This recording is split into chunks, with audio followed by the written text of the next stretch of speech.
Hello everyone, আসসালামু আলাইকুম। Welcome to wellness update. আবারও গাজা ইসরায়েলের হামলায় আরও ৭৭ ফিলিস্তিনি নিহত।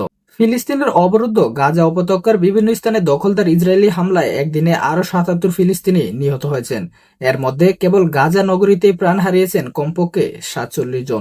তাদের মধ্যে ১১ ফিলিস্তিনি নিহত হয়েছেন রুটি সংগ্রহের লাইনে দাঁড়িয়ে থাকা অবস্থায়। রোববার ৩১ আগস্ট এক প্রতিবেদনে এই তথ্য জানিয়েছে সংবাদ মাধ্যম আল জাজিরা। ইসরায়েলের বোমাবর্ষণ ও জোরপূর্বক উচ্ছেদ অভিযানের মুখে গাজা নগরী ছেড়ে শত শত ফিলিস্তিনি পালাচ্ছেন। হাতে গোনা সামান্য মালপত্র ট্রাক, ভ্যান ও গাদার গাড়িতে তুলে তারা এলাকা ছাড়ছেন। নুসেইরাত শরণার্থী শিবিরের পশ্চিম দিকে দেইর আল বালাইর কাছে বহু পরিবার খোলা আকাশের নিচে অস্থায়ী তাঁবু ফেলতে শুরু করেছে। এদের অধিকাংশকেই একাধিকবার ঘরবাড়ি ছেড়ে পালাতে হয়েছে। ৫০ বছর বয়সী মোহাম্মদ মারুফ বলেন, আমরা রাস্তায় পড়ে আছি। কি বলবো, কুকুরের মতো? না, কুকুরের চেয়ে খারাপ অবস্থায় আছি আমরা। তিনি জানান, ৯ সদস্যের পরিবার নিয়ে তারা আগেই উত্তর গাজার বেইত লাহিয়া থেকে বাস্তুচ্যুত হয়েছিলেন।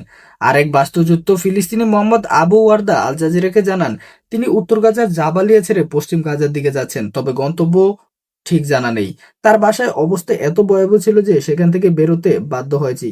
এখানে তাঁবু খাটানোর জায়গা পেলেই ভাগ্য ভালো হবে, কোথাও নিরাপদ নয়। ইসরায়েলেরা সর্বত্র আক্রমণ চালাচ্ছে।